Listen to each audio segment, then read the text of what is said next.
Today is the 16th of June 2026. So I just wanted to talk about something rather quickly here. I just went past a piece of property that had a farm on it.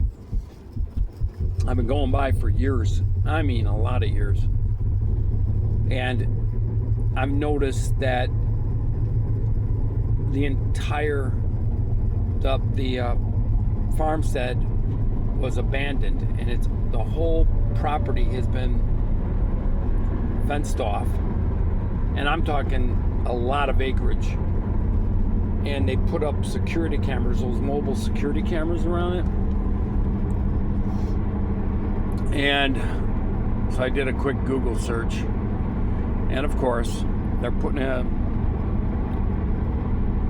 AI data center in there. Then I did a quick Google thing on why are we putting these things up everywhere, and it's about the it's all about to handle the computer processing and everything, and cloud storage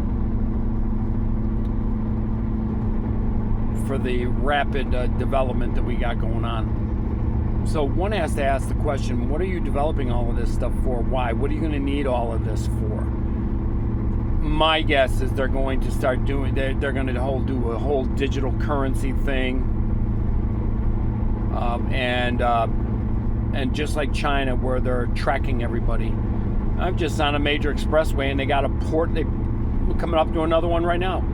A portable camera up in the air, solar run. It's interesting because when you get out of urban areas, you don't have these. But I'm starting to see them. They put them up now. In case you don't know what they look like, they're just a long pole with one of those globes on the bottom of it. Just went past another one. They put them up, it seems like every mile.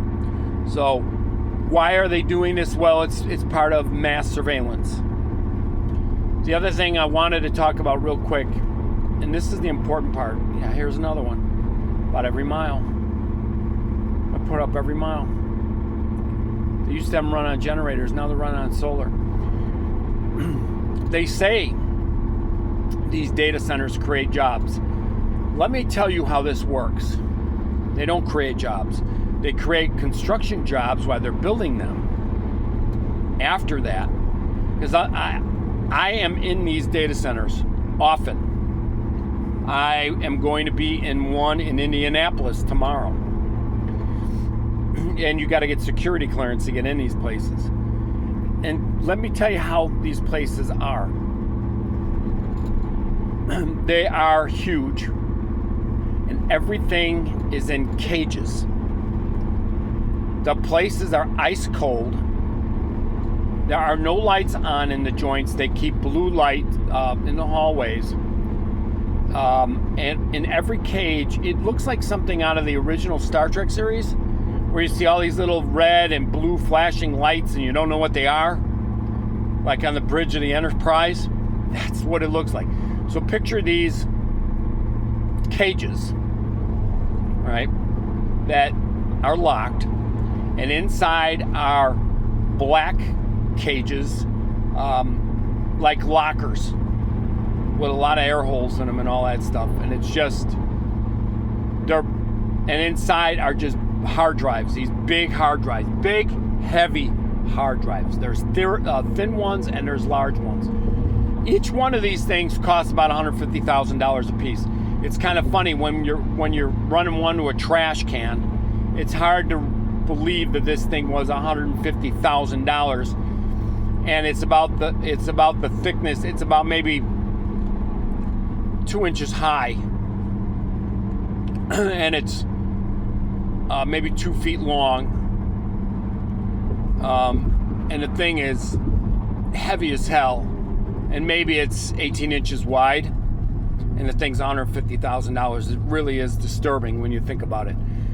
And those black cages that are, they look like lockers, are inside these other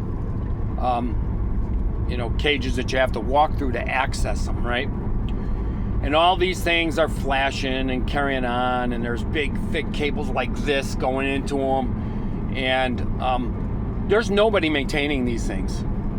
So let me explain a little bit how this works. So you can go into a data center, and they will have these walk-in cages everywhere to get to the black locker cages, right?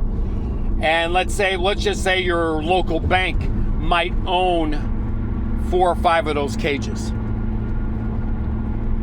And some companies might own a floor of those cages. But let's just say you got a small town bank that has whatever. And it might own just one cage with a bunch of these black lockers in there. There's nobody sitting there. There's nobody maintaining that. And what happens is, if there's a glitch or there's something wrong, they call a maintenance tech that goes out there, and he's got a key to get in the walking cage, and then he goes in there and does whatever he needs to do. There's nobody in these data centers. I'm going to tell you what's there. There's security.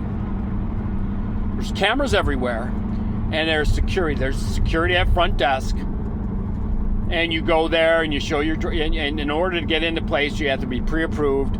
And they go in and they take your driver's license and your ID or whatever. And then they, excuse me, they make they keep your license. They give you a pass that you got to wear around your neck. And then somebody comes out. Let's say it's your small town bank needs to get rid of a couple of these big hard drives, and they want to replace them with new ones, and they want to dispose of them properly. So they call us, and we go out there and remove them. And so the guy comes, and he tells you, usually what they do is they take that stuff apart and they give it to you. We pack it up and we take off with it. There's nobody in these places. There's just security. It's not like they got people walking all over doing, it's not like, it isn't like Star Trek where you see people walking in the hallways and doing maintenance and doing this. The places are empty. So when they tell you they're creating jobs, they're not telling you the truth. It's creating jobs of construction. After that, they're not creating nothing. Really. They are creating nothing. So when you go by these places, you see it. Look in the parking lots. If you see these AI centers, these big things, and you can't miss them. They usually put some kind of security fencing around it. They try to make it decorative. But you can always tell when it's a security fencing, because the fencing will go up and then it'll have something that hooks over like that, so you can't crawl up. It could be wrought iron to make it look nice. But they're basically trying to keep people out of there. And then you look on the roof and there's gigantic air conditioning units in there. Now, why do they use so much water? Well, let me tell you why. Those places are cold. They are cold. I mean cold. And they don't let you come in with any cardboard. They don't let you come in there with wooden pallets. You got to go in with plastic pallets because they don't want the dust that's in there. I'm surprised they don't make you go in there naked, honestly. I'm not joking about this. And the floors are false floors because all these computer banks are sitting on top of these steel and removable plated floors with grates in them, because what they're doing is they're sucking they're pumping the cold air. I can't remember how they're going. They're pumping the cold air up and sucking it out to the ceiling, the warmer air up on the top, sucking it out, recirculating. And the amount of electricity it's using to keep these places cold. These places are freaking cold. And the reason they keep it no lights in there because they don't want to generate any heat. So that's what's going on with this. So I just lay this out there because I think people should know these things aren't creating jobs. They're not creating jobs. I don't care how big the places are. And I am in these things, and I'm in them enough to notice things. I don't play games. Maybe I'm different than most people. I notice little things. I pay attention to details, and I notice things that may be off, and what they probably aren't telling people, and it's just kind of how I'm hardwired. But anyway, that's what I want to say. That's my take on the data centers. All this stuff is going to be used for mass surveillance. Don't let them tell you anything else, because that's the only thing that makes sense. It's going to be used for mass surveillance, just kind of like China does. And I feel sorry for all of those that have children coming up and grandchildren coming up, and I've got grandchildren and great nephews and nieces, and I really feel bad for them, because I don't have a high view of what is coming in the future. That's just how I feel. Until next time.